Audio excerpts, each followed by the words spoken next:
Overwatch League is back, Contenders wraps up, and NYXL get even scarier. All that and more on the Control Point.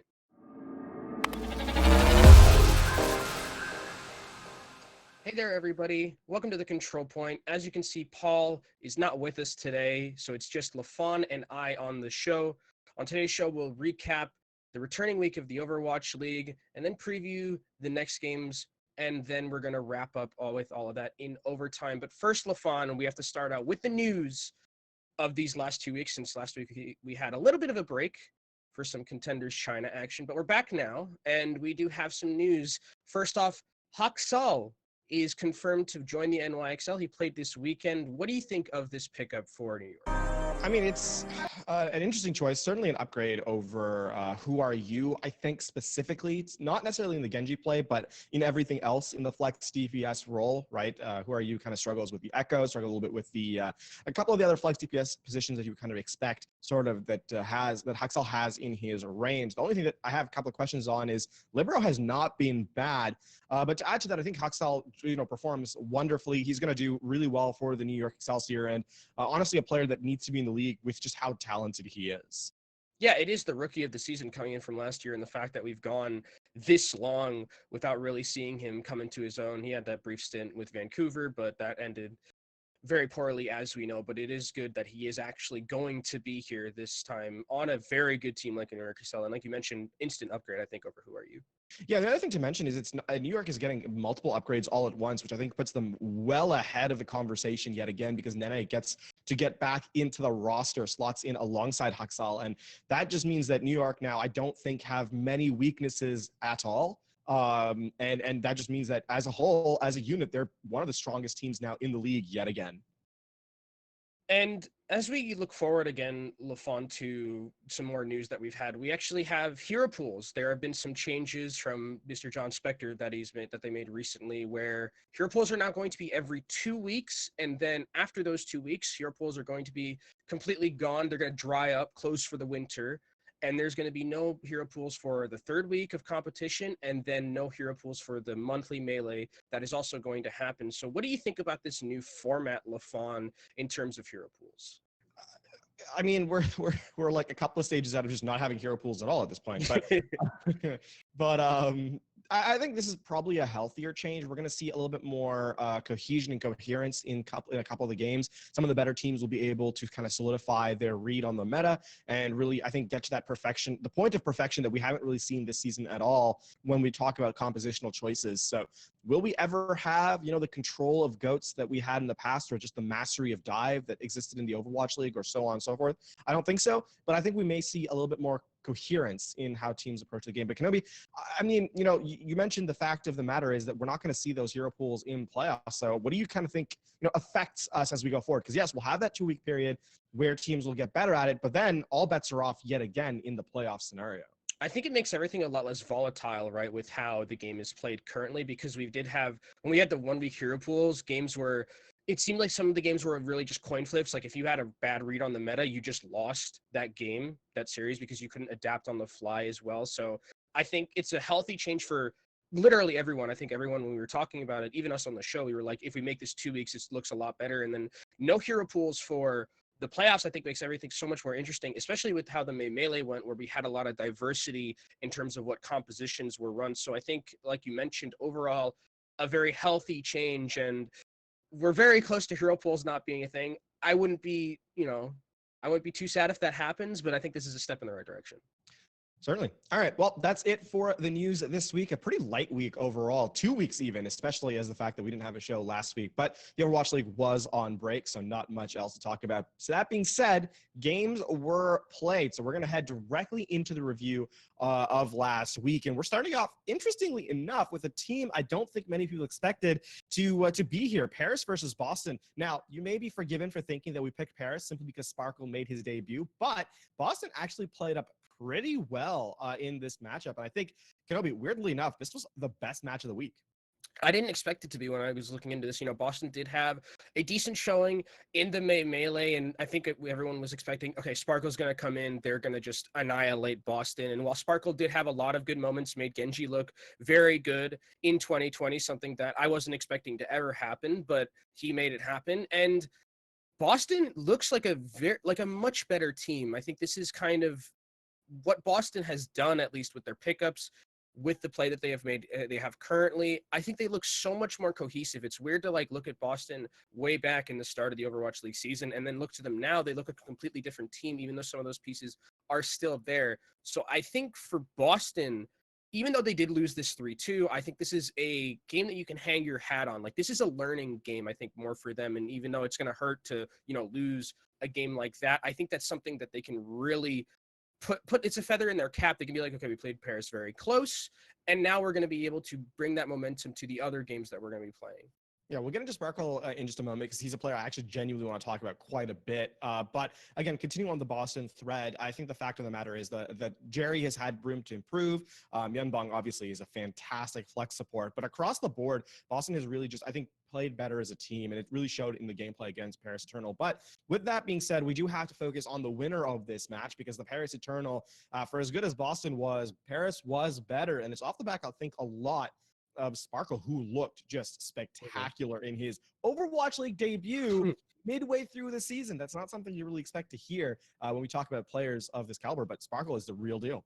Yeah, I think if Sparkle, based on how he played in that one game, obviously it's one game, we have to see how he continues to play, but there's a real shot that if he was playing earlier in the season, this is very easily a rookie of the year candidate, and maybe possibly a winner, but because he hasn't played for half of this season, maybe not going to get to that. But like you mentioned, he comes out on Genji, looks phenomenal on it. Nano blades were crisp and clean, even though Myungbong did hit him with the Jaehong sleep for one of them. But besides that, I think this adds another layer to Paris that is extremely, extremely strong. And from what they've done, I rated them very low going into the season. I didn't think they were going to have, that much cohesion, but full credit to Rush, full credit to the coaching staff, Avala, every player on that team.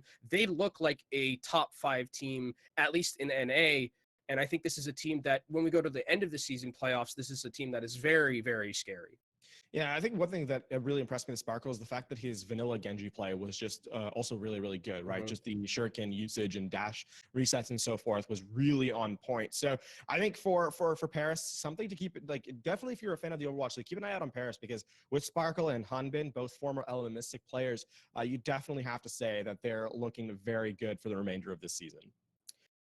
In LaFon, we do move over to the Pacific region, rather, for the next couple of games. And a game that realistically, I think a lot of people thought was going to be closer, but it ended up being a complete stomp. And it was the New York Excel versus the Seoul Dynasty. And this is where we really got the first glimpse of the Haksal Nene, sorry. This Haksal Nene DPS duo. And it looks phenomenal, LaFon. I know that just thinking about it on paper, if you put these two people in a vacuum, they're one of the best DPS duos in the league, and they really showed it. And it was with Haksal playing things like Mei, not really having the Genji too much. He did play it a little bit on Hanamura, but as a duo, I don't think there's anyone stopping this duo. This is very easily could be a top 3 duo in the league. And I think this is something that New York was waiting for. Nene is their best hit scan player by far. Much love to Sabiolbi. He's one of my favorite players just in the league, but I think Nene is just a step above him on every role except the Tracer. So the fact is that you're correct. This is just a DPS duo that has the flexibility to play nearly everything.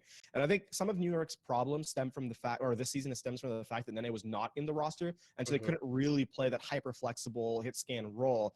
If you think about it, between Nene, Libero, and Haksal, there's no one in the DPS lineup that New York cannot play to the highest level. So I think keep an eye out for New York, because they're going to get much, much better. And that's saying something, considering they shut out the Seoul Dynasty. Seoul did not take a single point in the entire series. 2-0, 1-0, and 1-0 were the score lines for the first 3 maps, and obviously therefore the series. So if you're New York, if you're a New York fan, this is the team that you're promised at the start of the season. And if you're Seoul, on the other side of the coin, Seoul looks very shaky. A lot of their dives just weren't hitting. Fitz and Prophet never seemed like they were on the same page either. There was just a lot of, and they played Slyman. They integrated him very early. I think there could have they probably could have waited a little bit to integrate Slime because they put him in for control and then took him right out for Toby. So maybe give it a little bit more time for Slime to marinate and integrate himself into that roster before you put him in. But for Soul, I mean, this is very. I know you've kind of said on the show before, like, oh, just let's not overhype Seoul. And they did make it to the grand finals of the Melee. They were up 3-0, but got reverse swept. And I think for Seoul right now, is this another? We have to kind of ask the question again: is this actually a good team, or do they just have those moments where they can just be the world beaters that they are?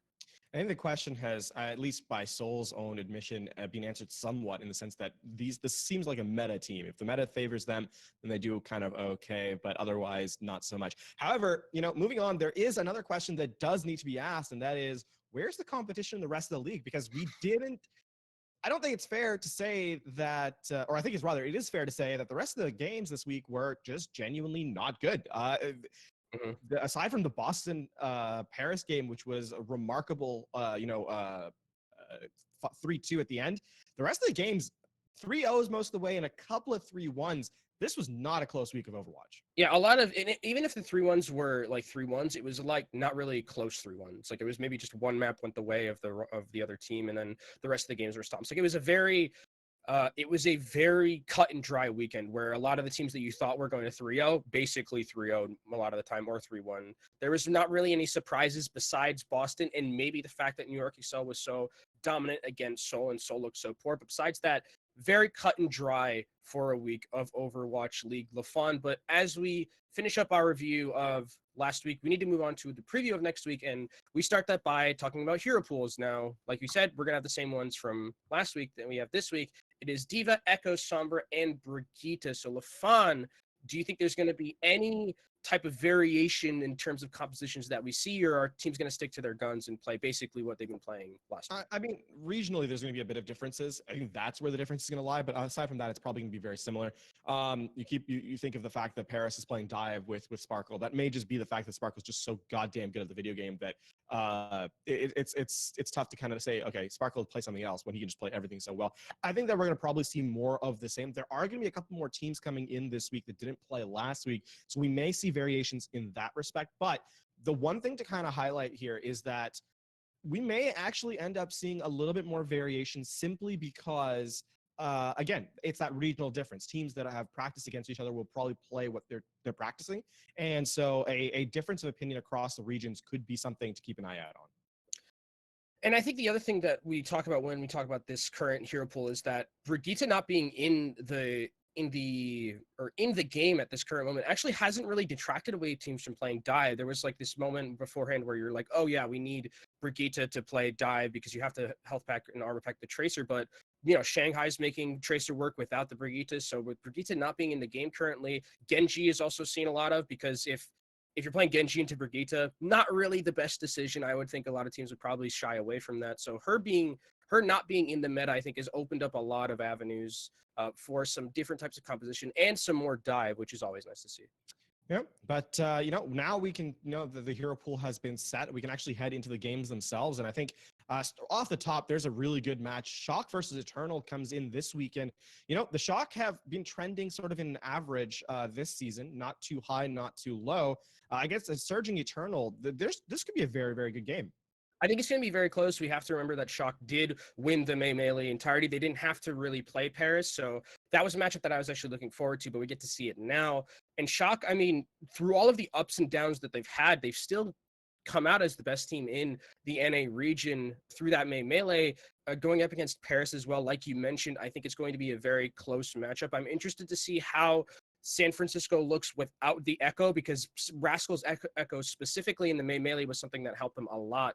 So for Shock, I'm really wondering how they look with this current roster that they have. And then on the other side, on the Eternal coin, when I look at them, is Sparkle going to play Genji again? Is he going to play Doom? Are we going to get type of that meta? Because we did see Paris bring out the Season 2 2019 Stage 4 meta where they played a bunch of Reaper Doom, and it looked really good, obviously, because you have Sparkle. So I wonder what the team composition is going to look like for both these teams, because I think a lot of them, they're basically, both of them, I think they're meta proof. Like they can probably cover every single meta that we see. Yeah, speaking of actually roster additions, the Shock will finally have Twilight available as he's heading over, I believe, to the US in the most recent time. So Shock will now have their full roster on top, and I think for Paris they will miss Exy a little bit, but aside from that, Paris looking pretty good. That's the first match. I think something that we're going to both keep our eye on. There we go. However. One I did not expect to have this name put in here until this week. Uprising yet again making our list of teams to kind of keep your eye out on versus the Fusion. So Boston Uprising versus the Philadelphia Fusion. I'm looking for an entertaining match, not necessarily Boston winning this one out. Yeah, I mean, Boston, it's weird still, kind of, I think, LaFon, when we talk about, teams that we're actually looking forward to playing, and it's like Boston's up there somehow after all that they've been through this season. It's like, oh, okay, we actually, Boston looks pretty decent. I'm always a fan of Myeonbong since he's been in the league. I think he's an absolute nut, an absolute star. And they're going up against a very good team in the Philadelphia Fusion. This, I think, if you mention entertaining, the thing I want to see is also, I want to see how Paris, or how rather the Uprising, play against basically one of the best teams, if not the best team in the NA region right now in the Philadelphia Fusion, at least in terms of record. This is kind of a litmus test to see how good is the Uprising actually. Are they going to be able to compete sometimes for some of those upper spots, or are they really just beating up on the lower ranked teams right now? So that's going to be what I'm looking out for when I look at this matchup. The other thing to note too is that the Fusion didn't actually make the grand finals of the May Melee. So definitely, I think for the Fusion coming in, they're looking for revenge. They're looking to kind of be that best team that they couldn't quite make in the May Melee. I mean, I know we both expected it to be Fusion versus the Shock at the very end, and instead Florida comes out on top. So and faces the Shock eventually. So this is certainly something to keep an eye out on as well, in that the sense that are the Fusion going to just take that one lying down, or are they going to try and rebound and head into the June-July tournament and try and take the top spot there? So certainly something to look at. However, we have to talk about the Pacific region again, because we actually could have a very close game on our hands in this one. Shock versus Charge, and some key additions seems to be the flavor of the week. Additions to teams, the key additions returning to rosters here in Asia. Yeah, we have Architect is going to be rejoining his X6 brethren back on the Sparks. So we're going to have the Godsby Architect lineup, which is going to be absolutely sick, LaFon. I'm very excited to see how that works out between them. Adora has been okay this season, and I think Architect is a instant upgrade for the Spark just all across the board. I think they're going to look pretty well with him integrated into the lineup. If you had asked me beforehand if Architect was not on this team, if this game would be close, we probably even wouldn't have it in the script, realistically. So that's kind of why it's here. We get to see Architecting the Godsby DPS duo. And on the other side for the Charge, we do have Nero and Neptuno both returning to the lineup after their mandatory quarantine. So this is going to be the first kind of we get to see of both these teams at full strength, right? We haven't seen Architect on the Spark. We haven't seen Nero and Neptuno back on the Charge for quite a while. So I think this is going to be a very entertaining matchup. And if not, it's going to show us really who's the best out of these two. Yeah, and the Charge have been making a case for themselves as being one of the top 5 teams in the Overwatch League this season. So excited to see how the Spark play up to them. So Kenobi, I think the only other point I have to add about the Spark versus Charge is consistency. The Spark can sometimes play a lot higher than they normally do, and then sometimes play much lower in the Asia region, which is, I think, a much more insulated region than North America is, simply because there's fewer teams. You've got Shanghai kind of beating up on everyone, and then you have Chengdu sort of falling towards the bottom of the pack, but in the middle there, it's just a bunch of no man's land, whereas North America has a little bit more flexibility. Overall, very interested to see how we kind of cement our power rankings, and if there are power rankings now, with the fact that hero pools are somewhat solidified over a couple of weeks now. Yeah, I thought your point was going to be play coldest, you cowards, for the Spark, but I guess that's not. I have said that. That's just always a point. Anytime the Spark show up, assume that I'm thinking it, because it's true. Play coldest.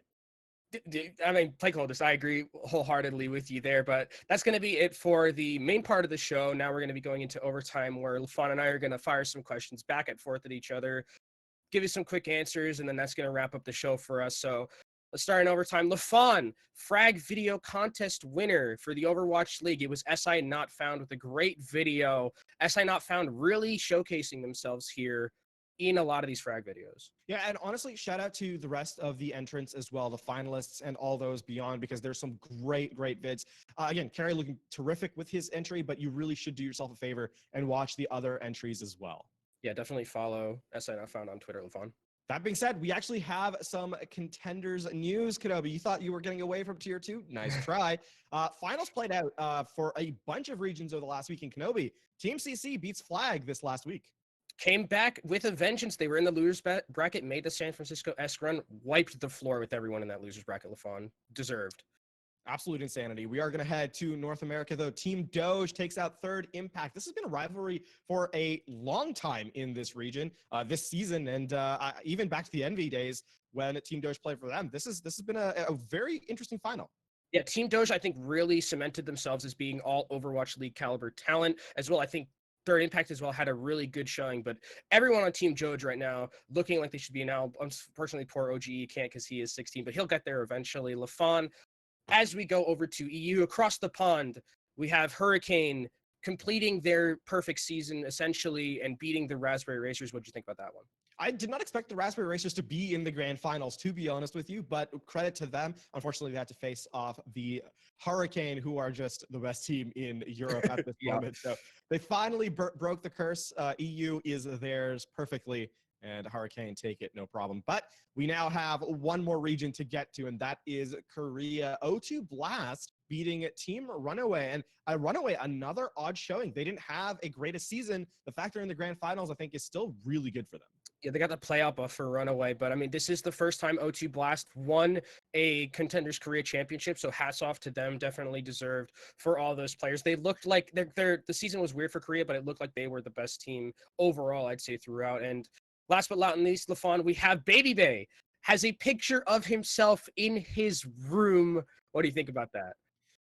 This is just the most Baby Bay thing I could think of. What an absolute legend, dude. I love it. Just hats off to Baby Bay.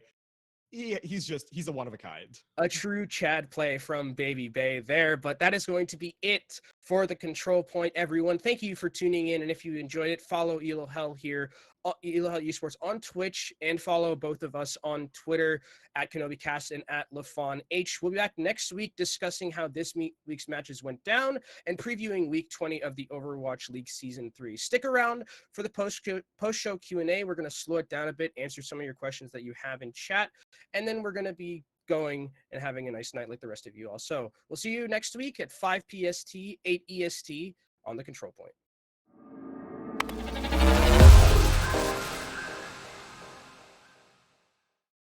Hey. All right.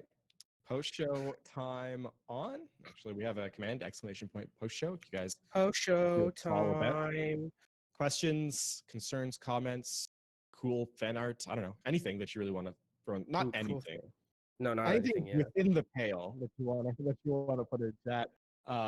We'll be able to answer those hopefully. But Kenobi, I actually want to talk about I'm gonna take us away from Overwatch League for a bit because frankly this week's games were kind of boring. They were boring. Yeah. Some of them I was just like, I watched the first game and I was like, okay, I think I know what's gonna happen for the rest of this. Yeah, exactly. I actually want to talk about contenders a bit because the games in contenders were a lot more interesting, storyline wise and also just gameplay wise. I mean, we can start with China because we both covered that region, and I mean, the grand finals weren't close, but the fact they weren't close, I think, is a story in and of itself. Yeah, I think it's amazing to me that when we look at the entirety of the playoffs for China, we see Team CC where they're going in as the best team in the league. They did say we had discussions about this in story meeting between all of us where, there's questions, there's asterisks about them, and then they get 3-0'd by Flag. And then I'm like, okay, well, what's happening? Like, how is this another season where the best team 3-0'd? It's a clean 3-0. Stomp. Yeah, it was a stomp. And then I'm thinking about it. And I'm like, is this another season where the best team in the league for China isn't going to win? Because last year we had one of those seasons where LG Huya throughout the regular season didn't look good at all, and then they made their way through the entirety of the bracket, beating a team that I thought was inherently better than they were. But no, Team CC, they decide, let's bring in an Echo player called Spectra from Paradigm Shift and AU. He gets into the lineup.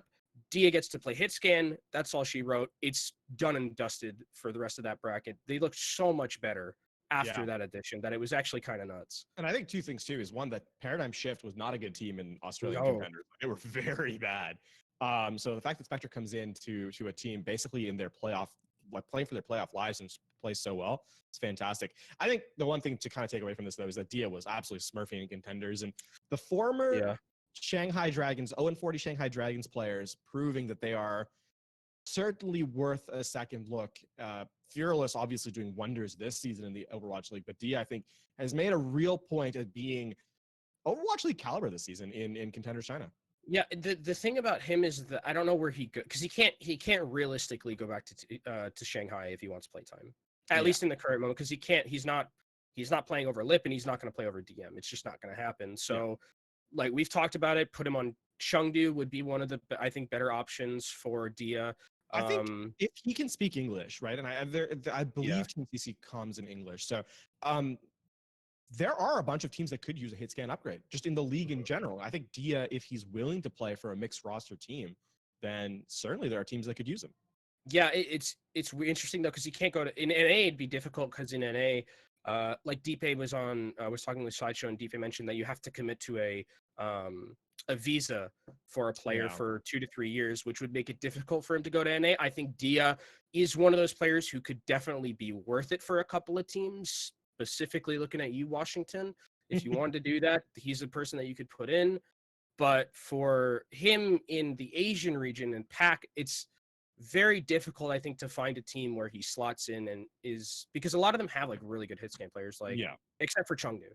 I think And Chengdu is even probably the only one that you kind of look at yeah, and say, okay, this could be an upgrade. because he can't Um, like it's like Guangzhou, they have Happy. I don't think he starts over Happy. Like he Spark doesn't. have He Architect probably doesn't Godspeed. start over Eileen either. Yeah, it's a bit of a difficult situation for him right now. But I honestly hope that he stays at least for this next year this next season because I want hopefully if we have Gauntlet, I want Team CC to go and I want them to do well. And I think Dia staying on that team is the best option for that. So selfishly, I would like him to stay one more season in Chinese contenders. But if he does have the opportunity to go secure the bag on a different team in the Overwatch League, I definitely think he should take that as well.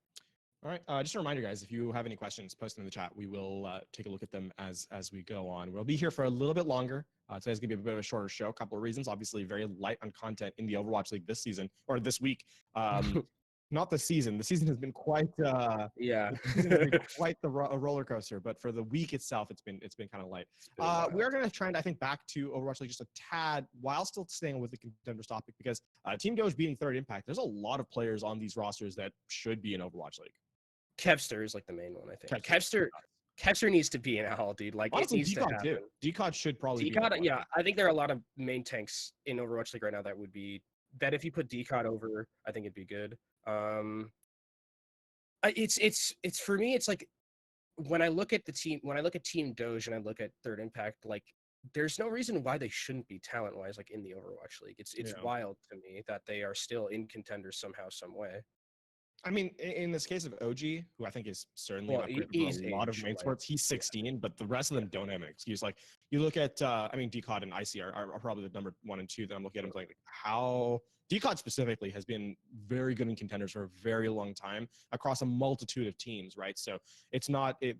You have to kind of think, okay, you should be taking a look at this player, and then you look at Kevster, who straight up, there's not a team in the I can think of maybe 3 or 4 teams in the Overwatch League that wouldn't have him as a straight upgrade right now. Yeah, definitely agree with that. And I mean, even the other players like Onigod looks very good. Fincy was already an Overwatch League player, so him coming back would also. I mean, he's one of the people. I think the tank line is like the weakest, quote unquote. And I don't want to even say that because like I'm Team Doge, like everyone's really good. But I think if you were to rank it, I think the DPS duo is the best, and then you have the support line and then the tank line. But even still, I think they're all. You could find a team in Overwatch League that they're definite upgrades for. So I think Team Doge, for them, especially them winning without coaching staff, is actually like really nuts too. Like they just got together. They didn't have any staff after getting dropped from Envy, and full credit actually to the Envy, who Chu and all them who made the team beforehand, right? Where when they were on Envy. Like that team was nuts, and I think them making that team, they deserve a lot of credit, and credit also to Team Doge for sticking together after being disbanded like that because they knew that they could win. Yeah, there's I think North America was one of the most competitive regions this year, in terms of just like the quality of players that were there. Perhaps not from top to bottom, but definitely the top end. There was some very, very good talent. We'll take a quick look at just Korea now, because I think Korea is the last region you kind of have to talk about when we talk about the major regions. And Korea was a mess this year, I think, in the regular season. Kind They of had all over the place. Yeah, they had a different winner each week, I believe, in the regular season. So I mean, it's not like us or like EU where it was just basically like one team was winning the entire regular season and then no one else really was able to contest them. And Korea, very competitive from top to bottom. Runaway never won a week of contenders actually, and then somehow got to the grand finals. And O2 is just a different beast entirely for them to deal with. So for Korea, I think they've cemented themselves as probably the most competitive region top to bottom in Yeah. terms of talent because they had such a variation of teams winning. I mean, Top Honor was in the grand finals one week. Like, come on, there's a lot of talent in that region, and I can't wait to see what happens next week for them. Actually, interestingly, right away, only won once. No, one. They went to the grand finals of a week of contenders once. It was week 4, and they were played against WGS, which they lost to. Yeah, Which, speaking of, WGS has been genuinely impressive, and I think if they had their full true lineup, they yeah. probably would have been They don't even have Patty. Like, winners.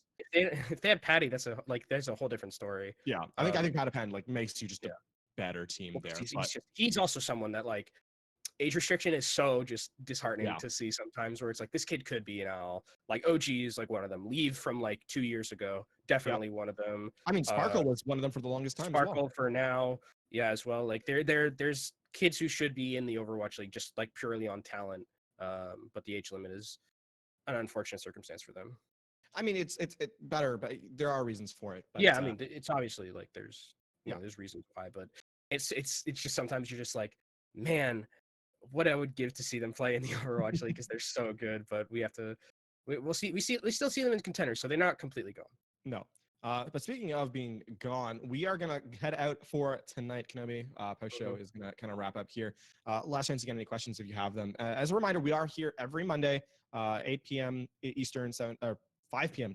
Pacific, and every week. Next week we should have Paul back with us, so we'll be back to the three host format. The Three Stooges. Yeah. Well, speak for yourself. I'm not not a stooge here. Uh, that Okay. being said, we're gonna head out for the night. Thank you so much for tuning in. We'll see you next week.